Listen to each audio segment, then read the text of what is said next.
सच के साथ। नमस्कार, सिटी वाराणसी लाइव में आप सभी का स्वागत है। मैं हूं अमित मिश्रा। आइए देखते हैं आज के हेडलाइंस।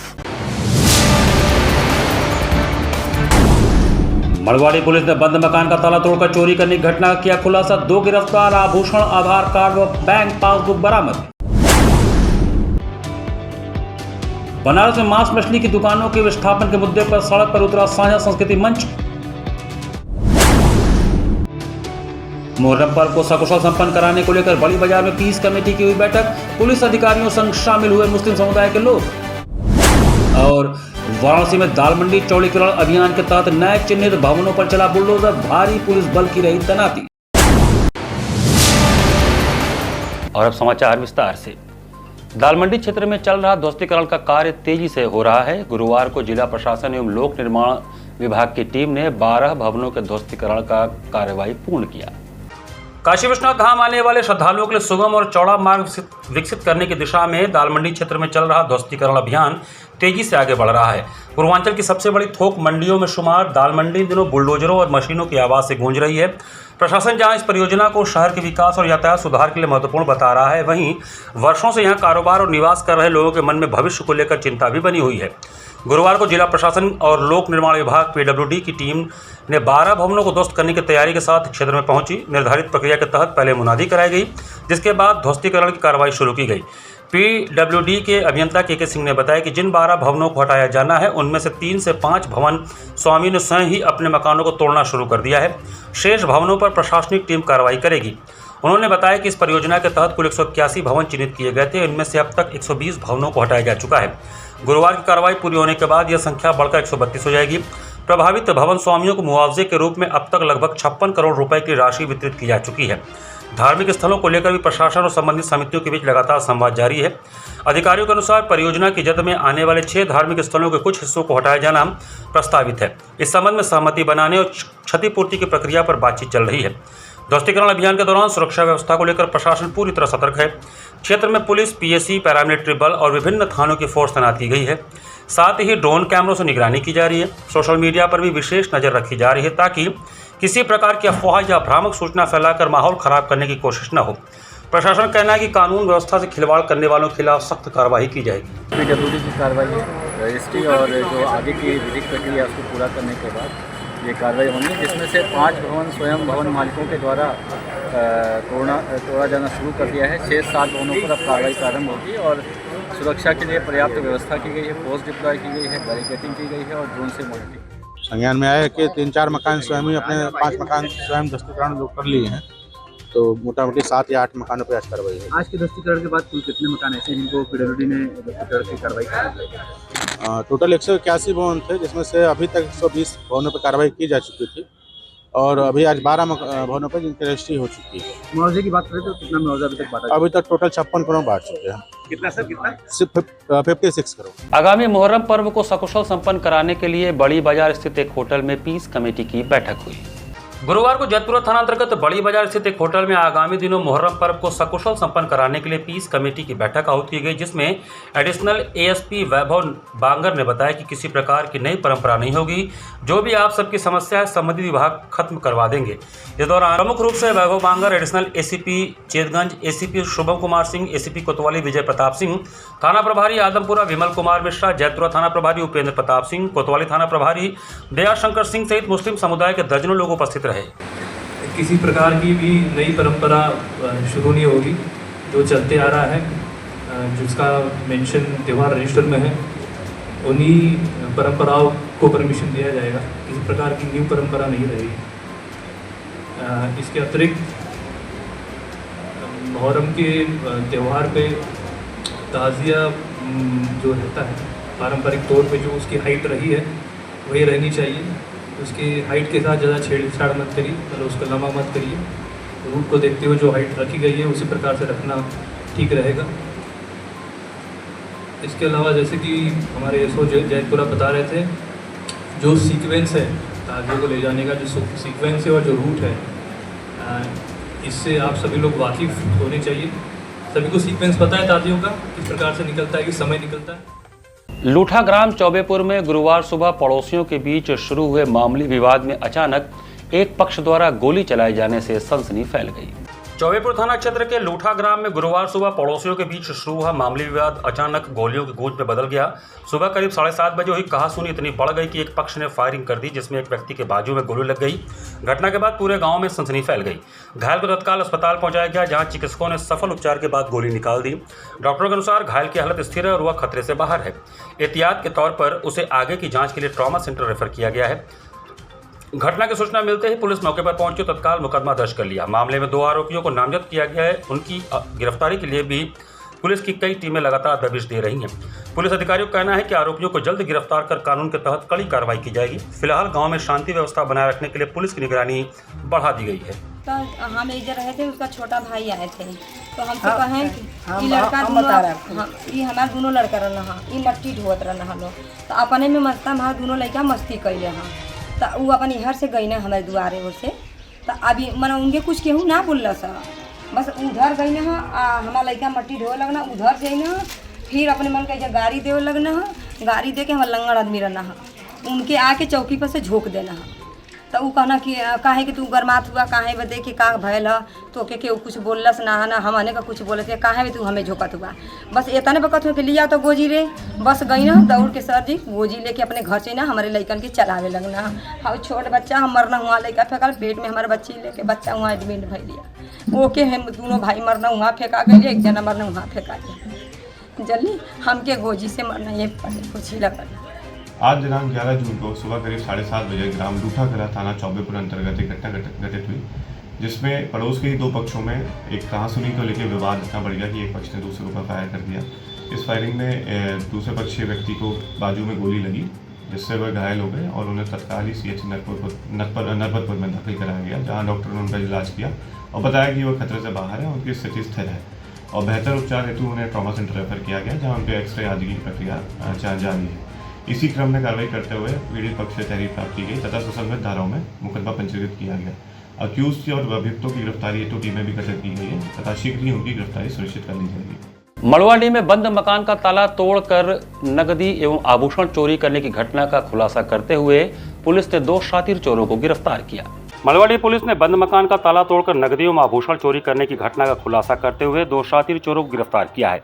पुलिस ने उनके कब्जे से 37.350 ग्राम सोने के आभूषण, एक आधार कार्ड तथा एक बैंक पासबुक बरामद किया है। मड़वाडी पुलिस और सर्विलांस टीम ने मुखबिर की सूचना पर मड़वाडी रेलवे स्टेशन के पार्किंग क्षेत्र के पास से प्रियांशु सोनकर उर्फ बाबू सोनकर 22 वर्षीय निवासी भगवानपुर तथा 27 वर्षीय सचिन राउत निवासी नगवा को गिरफ्तार किया। दोनों अभियुक्त थाना मड़वाडी में दर्ज चोरी के मुकदमे में वांछित थे। पुलिस के अनुसार 23 मई को मड़ौली नई बस्ती निवासी एक महिला ने शिकायत दर्ज कराई थी कि अज्ञात चोरों ने उनके बंद मकान का ताला तोड़कर बेटी की शादी के लिए रखे गए सोने के गहने और नकदी चोरी कर ली थी। मामले की विवेचना के दौरान पुलिस ने साक्ष्य जुटाते हुए दोनों आरोपियों को गिरफ्तार कर लिया। पूछताछ में पकड़े गए चोरों ने स्वीकार किया कि वे रात के समय बंद पड़े मकानों की रेकी कर चोरी की घटनाओं को अंजाम देते थे। इसी क्रम में उन्होंने मड़ौली नई बस्ती स्थित मकान में चोरी की वारदात को अंजाम दिया था। चोरी के गहनों को बेचने की तैयारी के दौरान पुलिस ने उन्हें धर दबोचा। बरामद आभूषणों में 2 चेन, 2 अंगूठियां, 2 मंगलसूत्र, 2 जोड़ी झाला, 3 जोड़ी बालियां, 3 नथिया तथा 4 नाक के पिन शामिल हैं। बरामद सोने के आभूषणों का कुल वजन 37.350 ग्राम बताया गया है। पुलिस जांच में यह भी सामने आया कि दोनों अभियुक्तों के विरुद्ध वाराणसी के विभिन्न थानों में चोरी, लूट, मारपीट और आर्म्स एक्ट समेत कई गंभीर धाराओं में पूर्व से मुकदमे दर्ज हैं। पुलिस उनके आपराधिक इतिहास की विस्तृत जांच कर रही है। मड़वाडी में मड़ौली में नई बस्ती क्षेत्र में 22 और 23 मई के रात में एक चोरी हुई थी एक घर में, जिसमें ये लोग कहीं बाहर गए थे किसी प्रयोजन में, वहाँ पे घर में घुस के कुछ लोगों के द्वारा चोरी की गई थी। इसमें हमारी जो सर्विलांस की टीम है और थाने की जो टीम है वो लगातार इसमें काम कर रही थी। काफ़ी CCTV हम लोगों ने इसमें एनालिसिस किए और उसी के बेसिस पे हम लोग जो 2 लोगों को अभी हम लोगों ने अरेस्ट किया है। एक का नाम है ये प्रियांशु सोनकर और सचिन राउत, और इसमें 2 लोग और भी हैं जो अभी फ़रार हैं, उनकी भी हम लोग जल्द से जल्द गिरफ्तारी करेंगे। जो चोरी हुई थी वो हम लोगों ने पूरी 100% उसमें रिकवरी करी है। जो वादियाँ हैं उनके द्वारा जो लिखाया गया था कि लगभग 5 से 6 लाख रुपए के आसपास का जो गोल्ड की ज्वेलरी, कुछ चांदी और पैसे गए थे। तो आज जो रिकवरी हुई है वो लगभग उतने के आसपास ही है। इसमें 37 ग्राम जो है वो इनके जो ज्वेलरी है वो मिली है और कुछ पैसे मिले हैं और जो चांदी को सामान भी मिला है। तो इसमें जो 2 लोग गिरफ्तार हुए हैं, बाबू सोनकर और सचिन राउत, इनके ऊपर पहले भी काफ़ी मुकदमे दर्ज हैं। एक के ऊपर 13 और एक के ऊपर 16 मुकदमे चोरी के मुकदमे दर्ज हैं। इनकी हिस्ट्री शीट भी खोली जा रही है। ये दोनों ही रहने वाले इधर लंका क्षेत्र के हैं। बाकी जो 2 अभियुक्त और फरार हैं उनको भी हम लोग जल्द से जल्द गिरफ्तार करेंगे। वाराणसी शहर क्षेत्र से मांस, मछली और मुर्गे की दुकानों को पूरी तरह हटाकर बाहर भेजने के एक तरफा फैसले के खिलाफ साझा संस्कृति मंच ने मार्च निकालकर जिलाधिकारी को ज्ञापन सौंपा। नगर निगम द्वारा वाराणसी शहरी क्षेत्र में मांस, मछली और मुर्गे की दुकानों को पूरी तरह हटाकर शहर से बाहर भेजने के तुगलकी और एक तरफा फैसले के खिलाफ आज गुरुवार को साझा संस्कृति मंच ने मार्च निकालकर जिलाधिकारी को ज्ञापन सौंपा। मंच ने चेतावनी दी कि स्वच्छता और सुंदरीकरण की आड़ में गरीबों की रोजी रोटी छीनने और बनारस के बहुसांस्कृतिक ताने बाने को छिन्न भिन्न करने की किसी भी कोशिश का पुरजोर विरोध किया जाएगा। ज्ञापन सौंपते हुए मंच के प्रतिनिधियों ने कहा कि शहर से 5 से 10 किलोमीटर दूर सुदूर इलाकों में दुकानों को शिफ्ट करना असल में इस व्यापार को पूरी तरह ठप करने की साजिश है। यह संविधान के अनुच्छेद 19(1) जी व्यापार की स्वतंत्रता और अनुच्छेद 21 पसंद के भोजन का अधिकार का खुला उल्लंघन है। बिना किसी पूर्व परामर्श या संवाद के लिया गया यह फैसला पूरी तरह अलोकतांत्रिक है। यह स्वच्छता नहीं, कारपोरेट के लिए मार्केट ड्रिवन तिकड़म है। साझा संस्कृति मंच ने नगर निगम की कार्रवाई पर आश्चर्य व्यक्त करते हुए कहा कि एक तरफ गरीब खुदरा दुकानदारों को जोड़ा जा रहा है, वहीं दूसरी तरफ बड़े होटलों, मॉल्स और जोमेटो, स्विगी, ब्लिंकिट जैसे ऑनलाइन प्लेटफॉर्म को धड़ल्ले से मांस मछली बेचने की खुली छूट है। यह साफ तौर पर हिंदू मुस्लिम राजनीति का मोहरा बनाकर गरीब व्यापारियों को तबाह करने और पूरा बाजार कारपोरेट घरानों की झोली में डालने का खेल है। जिला मुख्यालय पर मार्च और ज्ञापन सौंपने के कार्यक्रम में प्रमुख रूप से सतीश सिंह, डॉक्टर धनंजय त्रिपाठी, राम जन्म यादव, डॉक्टर अनूप श्रमिक, संजीव सिंह, विनय राय मुन्ना, एडवोकेट अब्दुल्ला नीरज अनंत, डॉक्टर छेदीलाल निराला, एडवोकेट राजेश यादव, एडवोकेट प्रेम प्रकाश यादव, मनीष शर्मा, मुनिया रफीक खान, नीति, सलमा, ओम प्रकाश मिश्रा, ध्रुव, लता, एडवोकेट शाहिद जमाल, नेविश, गौतम इत्यादि शामिल रहे। आज जिलाधिकारी कार्यालय में जिलाधिकारी को ज्ञापन दिया गया। हमारा मानना है कि मांस मछली की दुकान को शहर से बाहर करना न सिर्फ खान पान के अधिकार को बाधित करता है बल्कि रोजगार और व्यवसाय के भी अधिकार छीनता है। हमारा मांग यही है कि जो बाहर करने का निर्णय लिया गया है दुकानों को उनको तत्काल रोक लगाया जाए और खान पान के जो भी और स्वच्छता के जो भी मानक हो नगर निगम द्वारा इसको पूर्ण करते हुए दुकानें शहर के जहाँ हैं वहीं। यहाँ पर वक्त चला छोटे से ब्रेक का, बने रहिए सिटी वाराणसी लाइव के साथ। वाराणसी लाइव, सच के साथ।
सच के साथ। ब्रेक के बाद आपका स्वागत है। खेत बचाओ अभियान के तहत भारतीय कृषि अनुसंधान परिषद द्वारा कलेक्ट्री फार्म चांदपुर में जागरूकता गोष्ठी का आयोजन किया गया। भारतीय कृषि अनुसंधान परिषद कृषि मंत्रालय भारत सरकार द्वारा आयोजित किए जा रहे खेत बचाओ अभियान के तहत 11 जून 2026 को कलेक्ट्री फार्म चांदपुर वाराणसी स्थित बहुउद्देशीय किसान कल्याण केंद्र में इनपुट डीलर, सहकारी समितियों, पैक्स के सदस्यों हेतु जागरूकता गोष्ठी का आयोजन IIVR के तत्वावधान में कृषि विभाग वाराणसी के सहयोग से किया गया। जनपद वाराणसी एवं आसपास के कृषि उत्पादक वितरक एवं सरकारी समितियों के सदस्य बड़ी संख्या में सहभागी रहे। कार्यक्रम में 150 से अधिक प्रतिभागियों ने भाग लिया। इस अवसर पर संस्थान के निदेशक डॉक्टर राजेश कुमार ने प्रतिभागियों का स्वागत करते हुए किसानों को रासायनिक उर्वरकों पर निर्भरता कम करने तथा जैव उर्वरकों, बायो फर्टिलाइजर के अधिकाधिक प्रयोग के लिए जागरूक किया। उन्होंने मृदा स्वास्थ्य संरक्षण एवं टिकाऊ कृषि के लिए जैविक एवं सूक्ष्म जीव आधारित तकनीकों के महत्व पर प्रकाश डाला।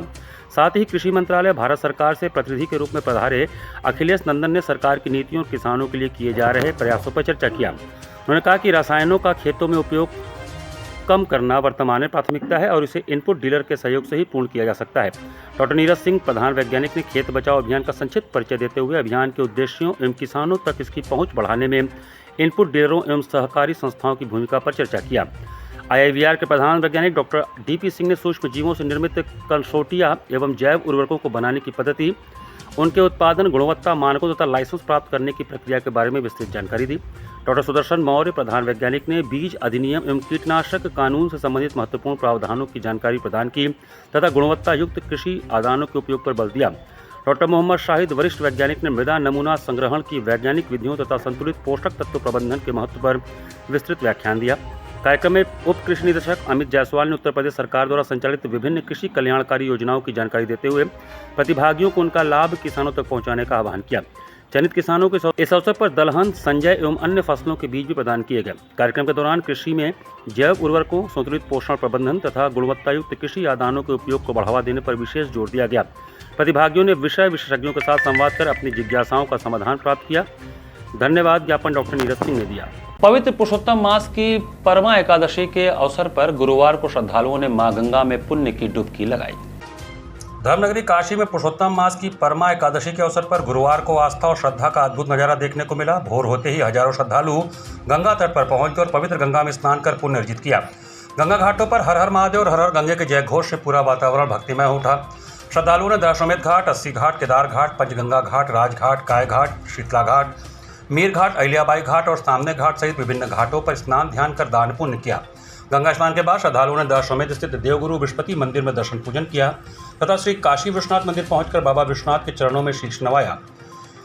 परमा एकादशी के अवसर पर श्री काशी विश्वनाथ धाम में दर्शनार्थियों की लंबी कतारें लगी रहीं। मंदिर परिसर और आसपास के क्षेत्रों में दिन भर श्रद्धालुओं की भारी भीड़ बनी रही। सुरक्षा व्यवस्था बनाए रखने के लिए पुलिस और प्रशासनिक अधिकारी लगातार निगरानी करते रहे। इस स्नान को लेकर ज्योतिषाचार्य रंजीत झा ने बताया कि अधिक मास के कृष्ण पक्ष में पड़ने वाली एकादशी को परमा पुरुषोत्तमी अथवा कमला एकादशी कहा जाता है। सनातन धर्म में इस एकादशी का विशेष महत्व बताया गया है। धार्मिक मान्यता के अनुसार यह व्रत पापों का नाश करने वाला और मोक्ष प्रदान करने वाला माना जाता है। उन्होंने बताया कि अधिक मास में 2 प्रमुख एकादशियां होती हैं, पद्मिनी एकादशी और परमा एकादशी। परमा एकादशी को अत्यंत फलदायी माना गया है। मान्यता है कि इस व्रत के प्रभाव और भगवान शिव की कृपा से कुबेर को देवताओं के कोषाध्यक्ष का पद इसी दिन प्राप्त हुआ था। पुरुषोत्तम मास का एकादशी है। ये विष्णु भगवान का दिन है। ये 3 साल, 4 साल के ऊपर, 5 साल के ऊपर अधिक मास लगता है। इस अधिक मास में भगवान पुरुषोत्तम का पूजा होता है, विष्णु भगवान का। ये हमारे मंदिर, एक ही मंदिर है बनारस में, KCM सिनेमा के पीछे पड़ता है। उनका चढ़ता है, मलपुआ चढ़ता है। मलपुआ का भोग, उनका प्रसाद लगता है। और एकादशी के दिन गंगा स्नान करके पुण्य प्रताप करें अपने बाल बच्चों के लिए, अपने धन धान्य के लिए, अपने पितरों के लिए, अपने बुद्धि विवेक के लिए, अच्छा कार्य करने के लिए ये उत्साहित करती गंगा मैया। गंगा माँ का फल अच्छा मिलता है। घाट संध्या कार्यक्रम में कोलकाता से पधारी गुरु सुमन दास भट्टाचार्य ने मनमोहक ओडिसी नृत्य की प्रस्तुति दी। जिला प्रशासन की अभिनव पहल के अंतर्गत घाट संध्या में कोलकाता से पधारी गुरु एवं कलाकार सुमना दास भट्टाचार्य की उड़ीसा के प्रसिद्ध ओडिसी नृत्य की मनमोहक प्रस्तुति हुई, जिसमें मां गंगा के पावन तट पर उन्होंने कार्यक्रम का शुभारंभ भगवान गणेश की स्तुति से किया। तत्पश्चात मातंगी ध्यानम, हरि रिह मुग्धा और समापन मुक्त से किया, जिसमें कलाकार ने अपने नृत्य के माध्यम से जीव की अंतिम गति को दर्शाया।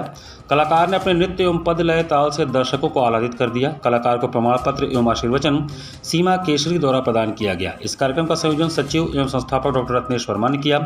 कार्यक्रम का सफल संचालन सीमा केसरी ने किया। इस अवसर पर भारी संख्या में श्रोतागण उपस्थित रहे।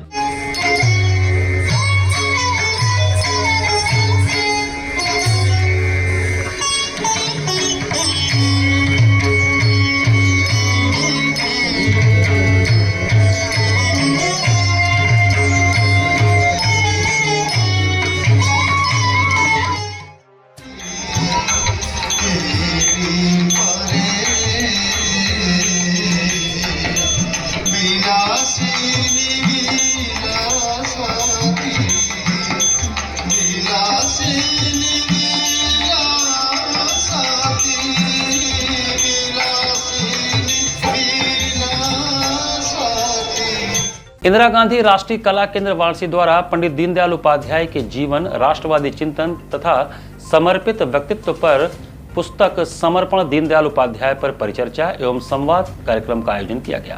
इंदिरा गांधी राष्ट्रीय कला केंद्र क्षेत्रीय केंद्र वाराणसी द्वारा श्रद्धेय पंडित दीनदयाल उपाध्याय के प्रेरणास्पद जीवन, राष्ट्रवादी चिंतन तथा उनके समर्पित व्यक्तित्व पर आधारित चर्चित पुस्तक समर्पण दीनदयाल उपाध्याय पर पुस्तक परिचर्चा एवं संवाद कार्यक्रम का आयोजन किया गया। कार्यक्रम का उद्देश्य वर्तमान युवा पीढ़ी को पंडित दीनदयाल उपाध्याय के विचारों, जीवन दर्शन और राष्ट्र निर्माण के प्रति उनके समर्पण से परिचित कराना था।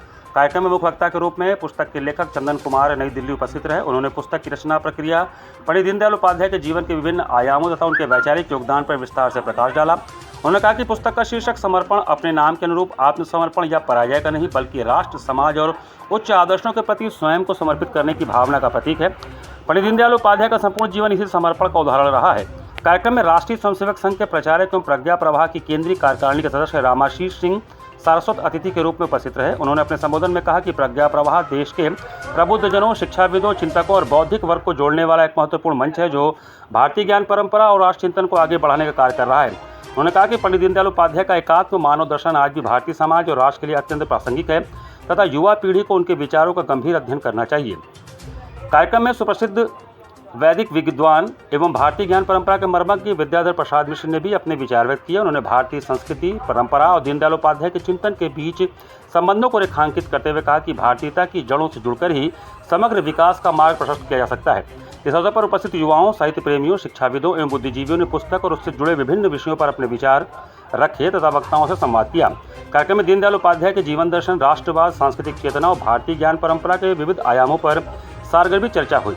कार्यक्रम का समापन राष्ट्र एवं समाज के प्रति समर्पण की भावना को आत्मसात करने तथा पंडित दीनदयाल उपाध्याय के विचारों को जन जन तक पहुंचाने के संकल्प के साथ हुआ। तो पुस्तक है, जैसा कि वहाँ परिचय में आपने ध्यान में रखा कि चंदन कुमार जी दिल्ली में रहते हैं। उन्होंने एक अच्छी पुस्तक माननीय पंडित दीनदयाल उपाध्याय के ऊपर लिखा है।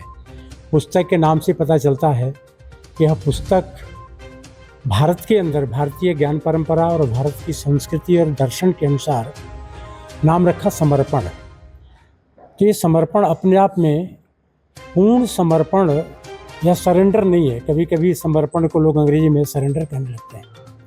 तो सरेंडर के यानी आत्मसमर्पण किया। भारतवर्ष के अंदर एक ऐसे कार्यकर्ता जिन्होंने अपना पूरा जीवन अपने भविष्य को, अपनी संपूर्ण संकल्पनाओं को, अपने जीवन के लिए सारी सोच को राष्ट्र को समर्पित करने वाले ऐसे माननीय एक महान व्यक्तित्व पंडित दीनदयाल जी उपाध्याय के विषय में यह पुस्तक है।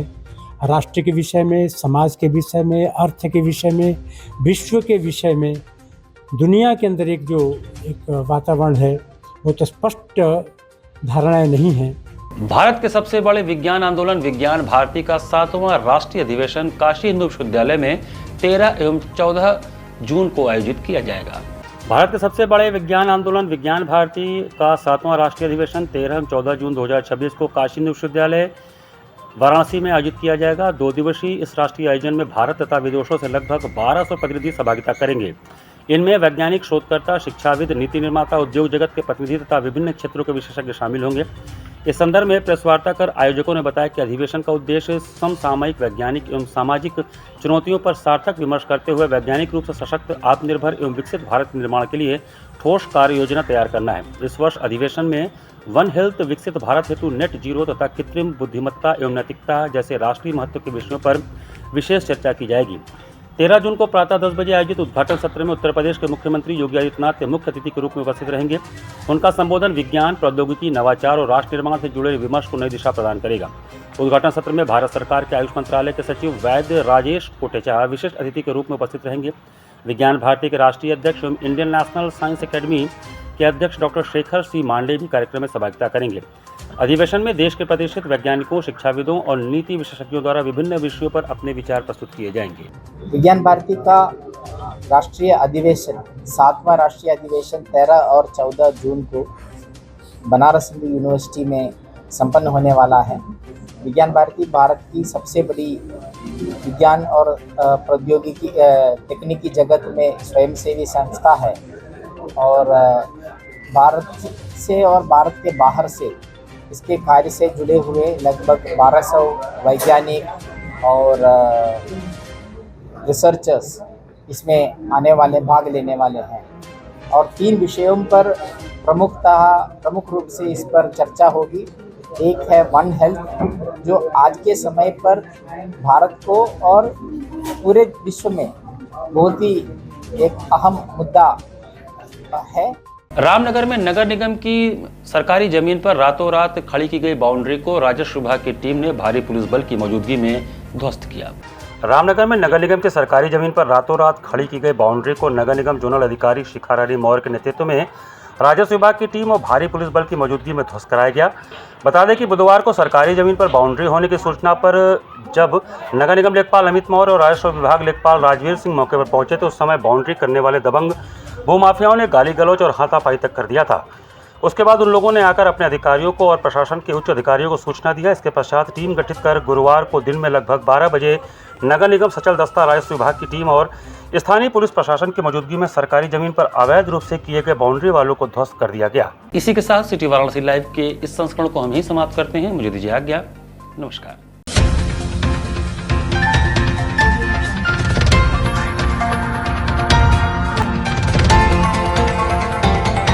वाराणसी लाइव, सच के साथ।